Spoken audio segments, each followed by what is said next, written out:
माननीय दीनदयाल जी उपाध्याय जी के चरणों में सत वंदन करता हूँ।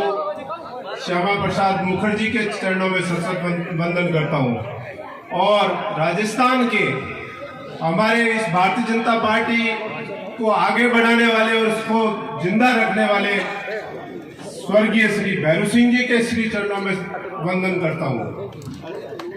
आज हमारे यहाँ पर उपस्थित सभी मंच पर अतिथिगण और यहाँ उपस्थित पचपदरा विधानसभा क्षेत्र की तमाम जनता को मैं अपनी ओर से ये साधुवाद और धन्यवाद देता हूँ कि आज आपने एक छोटे से समय में इस कार्यक्रम में आकर के जो मुझे आशीर्वाद प्रदान कर रहे हैं, शायद इसको मैं जिंदगी में कभी भुला नहीं सकता।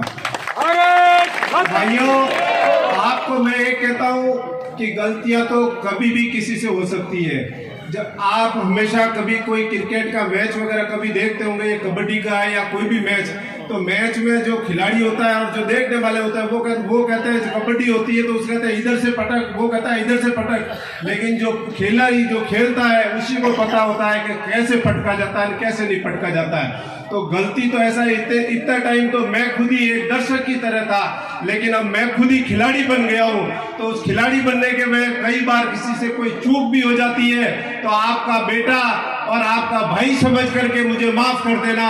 बस मैं तो आपसे यही विनती करता हूँ। मैं हमारे जो विरोधी पार्टी के विधायक जो यहाँ के हैं, मैं आज आपके सामने सिर्फ एक छोटी सी बात कहता हूँ। उन्होंने विकास कितना कराया है, वो और मैं दोनों 8वीं कक्षा में यहाँ जयपुर युवराज स्कूल में साथी थे। मेरे तो परिवार से ठीक है, राजनीति में थे, थोड़े ठीक थे, पापा जी वकील भी थे, लेकिन उनके जो नेकर थी उस नेकर के भी कारी लगी हुई होती थी।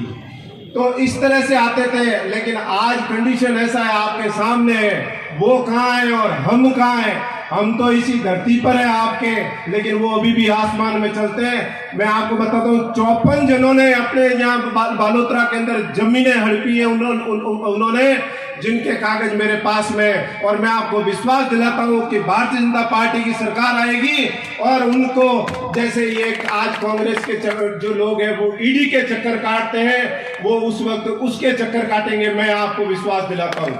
और जो आज इन 5 सालों के अंदर इन्होंने जो जुल्म ढाया है आपके यहाँ साथ में, कि उन्होंने न तो बिजली, न पानी, न सड़क, आपको इन तीनों चीजों से महरूम रखा है। मैं इन तीनों चीजों को अपनी ओर से पूरा प्रयास करूंगा कि ये तीनों चीजें आपको जरूर मिले। मैं आपके लिए 24 घंटे के दौरान मैं आपके लिए उपस्थित रहूंगा। आप कभी भी मुझे अपना बेटा या भाई समझ करके याद कर सकते हैं। वो तो ऐसा है कि आज अगर वो कहीं आपको मिलेंगे तो कौन आएगा, एमएलए साहब आए, और अगर मैं कहीं जाऊंगा तो आप मुझे ये कहोगे कि ये मेरा भाई अरुण भाई आया, या आप ये कहोगे कि ये अरुण बेटा आया। तो आपको मुझे एक बेटा या भाई समझ के मत देना है, कोई एमएलए बन के मत देना नहीं है। और हमेशा मैं आपके बीच में छत्तीसी कौम का हमेशा ध्यान रखते हुए मैं हमेशा ध्यान रखूंगा। मुझे आज स्वर्गीय वाजपेयी जी की मेरे को एक अंश याद आता है। स्वर्गीय वाजपेयी जी ने कहा था कि हे ईश्वर, मुझे इतना बड़ा मत बना देना कि मैं गैरों को अपना और अपनों को गले न लगा सकूं। इसलिए मैं आपसे एक ही कहता हूं, आप मेरे हमेशा हृदय की धड़कन रहोगे। और मैं मानता हूं यहाँ उपस्थित जो भी हैं, लगभग वो सभी जो है कार्यकर्ता बंधु, उनको लगभग तो नाम से ही जानता हूं, लेकिन चेहरे से तो ऐसा कोई अछूता नहीं है जिसको मैं नहीं जानता हूं।